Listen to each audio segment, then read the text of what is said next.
Mukama waffe Yesu Kristo yeebazibwa abooluganda. Mwebale mmwe mwenna abasanyukira ekigambo kya Katonda.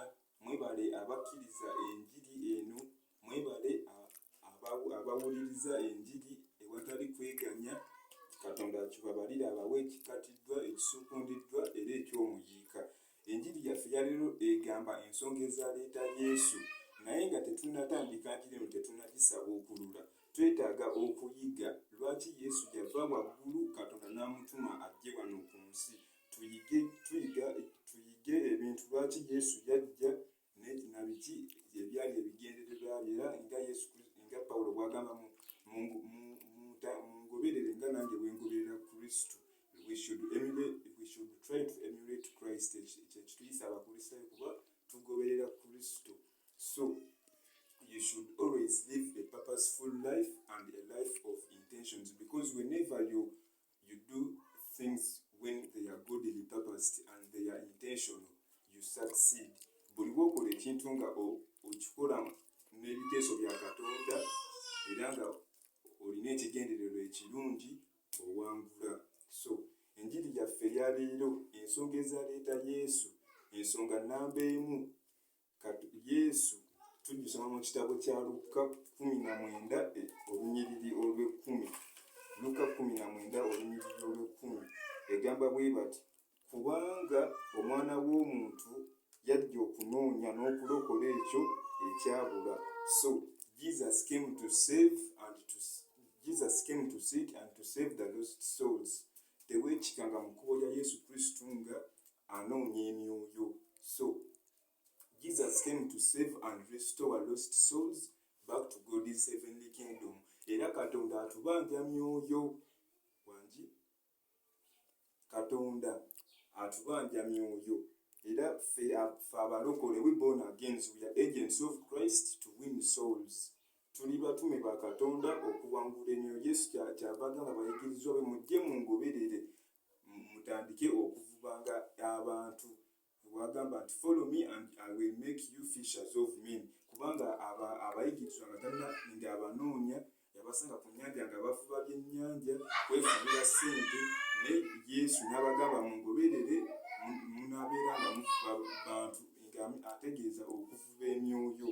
So nze ku lwange omwoyo ogumu bwe gulokoka kimpa essanyu era kinsanyusa nnyo, kubanga omwoyo oguzza eri Katonda gusinga omuwendo gw'ensimbi zonna z'olowoozaako, gusinga trillions, gusinga $millions okuba ezebbeeyi, kubanga ekintu ekisinga ebbeeyi mu bwakabaka bwa Katonda gwe mwoyo. So Katonda atubanja mwoyo. That is my opinion.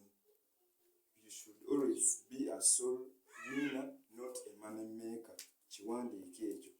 So Yesu teyajja nga anoonya kisawo kya ssente, ne wabula yajja n'ebigambo ebikyusa abantu ba Katonda, badde eri Katonda, badde eri obwakabaka bwa Katonda. So naffe kye tulina okutambuliramu, oba eriyo gwenjogera naye. So abantu abasinga mu nsangi zino, abo abatali bakkiriza, n'abasumba abamu, bwe balaba enkuŋŋaana z'abakkiriza bagamba gundi ayodde, naye kati tolina kufa ssente. Nze ate gwenda abo abakuŋŋaanya abangi nga golo yaabwe yakwogera na Katonda, nze ndaba myoyo gidde eri Katonda. Wangi? Katonda ayagala myoyo, tayagala ssente, kubanga ensi tekungulwa. Kye nabagambye luli, you should always be a soul winner, not a money maker. Though we need money, but you shouldn't fall in love with money. Wadde twetaaga ssente, naye toteekeddwa kugwa mu mukwano nazo, kubanga Bayibuli egamba ssente kyekikolo ky'ebibi byonna, era abantu abamu basuula n'okukkiriza ne badda ku ssente. Money is the root cause of all evil, and many abandon their faith. In the book of 2 Timothy chapter 6 verse 10. Tiyise sura 6:10. So a good shepherd shears his sheep but not to skin them. Yesu musumba mulungi era akomyawo emmeeme era akubudaabuda. Yajja anoonye emyoyo egyabula ne bwe guba gumu, kubanga yagera olugero 99 n'oba n'endiga 100, naye 1999 n'ogenda mu nsiko onoonyeemu. So Yesu yajja anoonye gwe muganda wange ali ku njiri eno nga tonnakkiriza obubaka buzze okkirize Yesu Kristo akulokole, kubanga yajja okunoonya n'okulokola ekyo ekyabula. Ndowooza ekyo kitegeerekese. So oba owulira enjiri tewenoonyeza bibyo, because Bayibuli etugamba temuterekanga bya bugagga byammwe ku nsi, ennyenje n'ababbi n'obutala kwe buyinza okubisanga ababbi ne basima. Ne mubitereke nga mu ggulu eyo ennyenje ze zitatuuka, ababbi gye batayinza kusima kubiggyayo.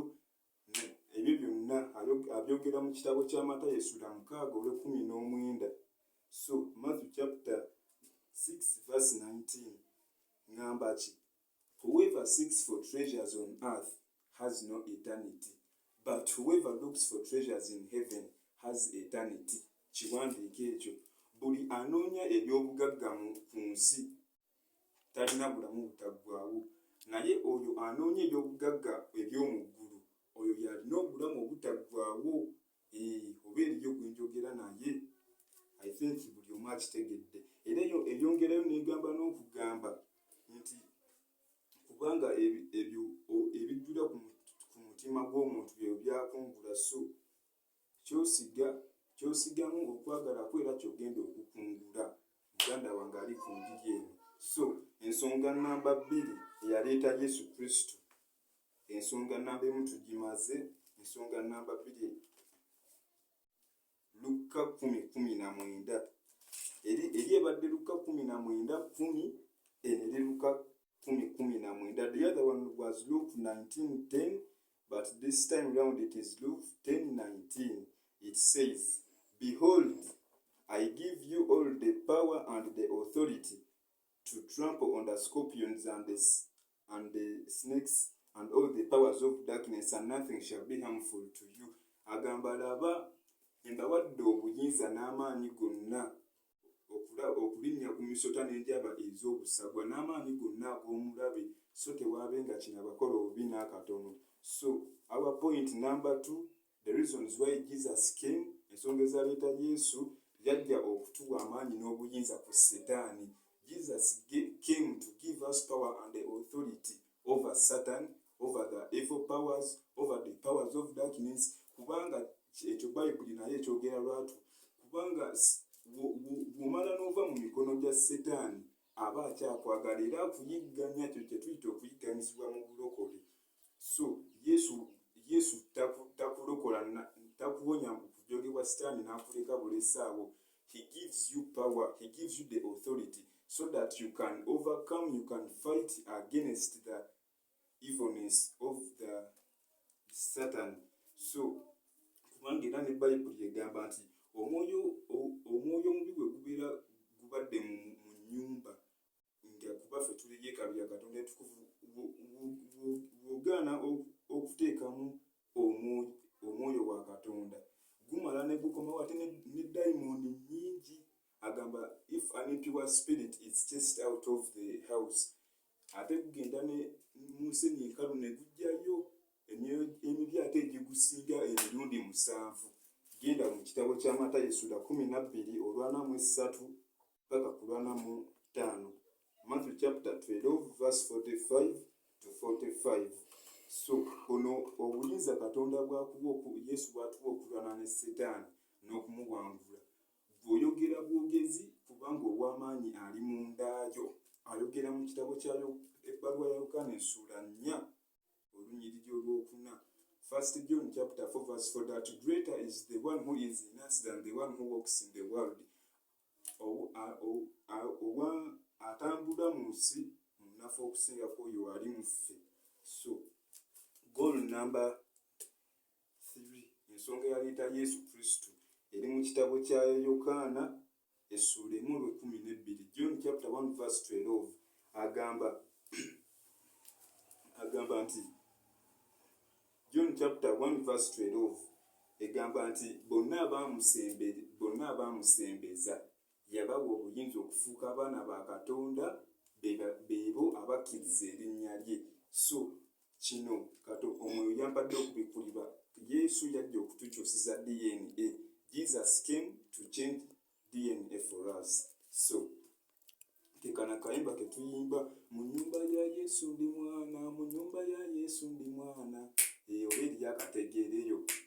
So okutuwa yesu yajja okutuwa omusaayi omupya omutaliimu ndwadde, omutaliimu bizibu, omutaliimu bintu byonna ebyobwakabaka bwa setaani. So tuli ba kika kitukuvu. Once you join in God's heavenly clan, obeera unstoppable, oba emizimu giba tegikyakulinako buyinza oba bw'amaanyi. So ekika ne bwe kiba bakitenda kitya okubanga kyavu kuva ku bujjajja bwajjajja wajjajja wajjajja nga bwe balanda bwe batyo, naye gwe n'okkiriza Kristo, n'okkiriza obeere mwana we, n'oyingira mu kika kya Katonda, you are automatically a son of God, you are a children of God. Era kati teri oli bwa kika kitukuvu, oli muwanguzi n'okukirawo mu linnya lya Yesu. Wandi kasita okkiriza n'oyingira, biri byonna biba bikuvuddeko, osigaza linnya lyabwe naye byonna kati Katonda yaba kuvunaanyizibwako. Era yogera mu kitabo kya Yoweri 3:21 nti era ndirongoosa omusaayi gwabwe gwe saalongoose amakulu gaakyo. Yesu yajja kutulongooseza musaayi gwaffe. Ekyo kiwandiike nakyo. So ove mu bugumba, ove mu mabanja, obeere nga oli w'amaanyi era oli muwanguzi, oli muntu ayeesimisa era ayeegombebwa abangi. So goal number 4, ensonga yaleeta Yesu Kristo. Eno ensonga nkulu nnyo. Yokaana 10:10 eyogera bw'eti. John chapter 10 verse 10. A thief, John chapter 10 verse 10, a thief does not come to steal, a thief does not come except to steal. Kansome mu Oluganda ejjo okwanguwa. Omubbi tajja wabula okubba, n'okutta, n'okuzikiriza. Full stop in the middle of the verse. Nze najja zibe n'obulamu era zibe nabo mu bungi. Amakulu gaakyo, Jesus came to give us abundant life. Yesu yajja atuwa obulamu obujjudde. Setaani yajja kubba, kutta na kuzikiriza, naye Yesu yajja atuwa obulamu, ate obulamu mu bungi. Jesus came to give us life and life in its abundance. Kyobeera omanya muganda wange ali ku njiri eno. Are we on page? Oba eriyo gwe njogera naye. So obulamu mu bungi kiri divided into two. Mulimu okuba ng'oli mulamu ng'ossa n'ebyo by'oyaayaanira. The breath that you breathe in or you take and your heart desires. Awo Yesu kyali ategeeza. Kubanga obeera n'obulamu nga tolina bigenderako. Wangi, when you have life and you're just there, oba tolina mirembe, abundant life eno Yesu yali agamba akuwe obulamu ng'ossa, akuwe omukyalo omulungi, akuwe omwami omulungi, akuwe abaana abalungi, akuwe amaka amalungi. So ng'olina w'osula awalungi, byonna bw'obigattagatta, omukka gw'ossa n'ebyo by'oyaayaanira equals to abundant life. Ebyo byonna byenkanankana obulamu obungi. Kyetugambe Jesus came to give us life in its fullness and in its abundance. So kuba ebyo kyetugambe Yesu yajja abituwe byonna kubanga ye Katonda owaddabo aliyiririra emirundi ebiri. Agenda kuwa obulamu akuwe n'ebigenderako. Essaala yange Katonda wa Ibulayimu ne Isaaka ne Yakobo, kitaawe wa Mukama waffe Yesu, akuwe obulamu, akuwe n'ebigendera ku bulamu. Kitwale ekyo mu linnya lya Yesu gwali ku njiri eno. So amawulire amalungi ge nnina, Katonda agenda kwawula ku bikola by'omulabe Setaani, era na buli ekyakwata kigenda kusesema. So you are the center of God's blessings. You are the center of God's miracles. You are the center of God's miracles, God's blessings. Oyinza togwamu maanyi, oyinza obeerawo ng'ogamba musumba tomanyi nno byempitamu, naye mukwano nze manyi kimu oli mulamu. Dawudi agamba nti sirifa naye n'abeera mulamu okulaba emirimu gya Mukama. I shall not die but live and declare the works of the Lord. So bw'oba ng'oli mulamu, obulamu kye kisaawe ebyamagero mwe biggwa. Bw'oba ng'oli mulamu nga Katonda akulekedde obulamu, beera mwetegefu, essaawa yonna ebyamagero bigenda kuyika buyisi mu linnya lya Yesu. If God has left you alive, akulese mulamu olw'ensonga, takuleseemu by mistake. Kubanga ayogera mu kitabo ky'Omubuulizi, Ecclesiastes chapter 9 verse 4, Mubuulizi essula 9 nti wakyaliwo essuubi eri oyo ayeegatta n'abalamu, kubanga embwa nga namu esinga empologoma enfu obulungi. So goli wadde bakulabanga atagasa bakulabanga embwa, osinga oli omunene, wadde olina kapito mutini, tolina ssente, osinga biliyoni ye yafudde kuba ssente ze tezirina kye zigasa. Katonda agenda kukolamu omulimu. Beera mwetegefu era beera prepared, weeteeketeeke, ojja kuwangula mu linnya erya Yesu. So buli ekyakwata obulamu bwo kigenda kusesema. Ge amawulire amalungi ge nnina. Katonda agenda kwawula ku myoyo gyonna emibi mu linnya lya Yesu.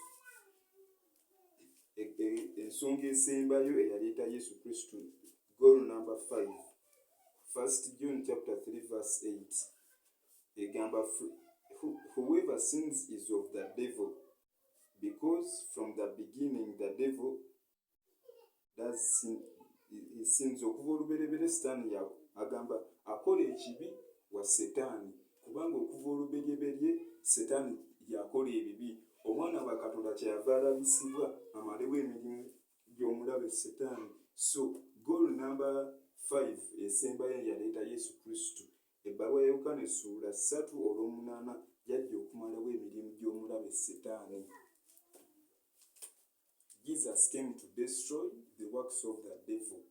So toliiwo kulaba mirimu gya Setaani, oliwo okulaba mirimu gya Katonda na bulungi bwe, kubanga oli mulimu gwa ngalo za Katonda. Ayogera mu kitabo kya Isaaya 45:11 nti bw'atyo bw'ayogera Mukama Mutukuvu wa Isirayiri era eyamukola, n'agamba nti mumbuuze mbabuulire ku bigambo ebirijja, n'agamba ebikwatagana n'emirimu gy'emikono gyange mundagire. Bwe baba tetusobola mulagira tumusaba. So Yesu yajja amalewo emirimu gy'omulabe Setaani, kubanga gwe oli mulimu gwa ngalo za Katonda. Yajja akugye mu kibi, kuba tugambye okuva olubereberye akola ekibi wa Setaani, kubanga okuva olubereberye Setaani yakola ekibi. Naye nga tumanyidde ddala abaana ba Katonda tetukola bibi. Yesu kyeyava ajja, Setaani yali ayagala kutta identity yaffe, yali ayagala kutta status yaffe, atuweemu status ye ey'okubeera mu kizikiza n'okukola ebibi. Yesu Kristo n'agamba nedda, n'ajja n'alabisibwa amalewo emirimu gy'omulabe, akulokole mu bubi, akununule mu bubi. So you were redeemed from the evil spirits. Kyetuva tugamba tuli baddu ba niffe, tuli ba Yesu, edda twali ba Setaani ne tusenguka. Ne tugamba n'ag'amaanyi g'ekibi Yesu yagajjawo. Tebikoma mu nnyimba, biri mu nnyiriri, era we have to live the scriptures. So nina amawulire amalungi. You were redeemed to see the goodness of the Lord, and whichever craftiness the devil has been doing, it is stopping today. Buli wanunulibwa olabe obulungi bwa Katonda, era na buli nsigo embi Setaani z'abadde akola zikoma leero mu linnya lya Yesu. Mukama abampeera omukisa, mweyongere okuwuliriza enjiri. Katonda akibabalire abaddizeewo mu linnya lya Yesu Kristo. Shalom.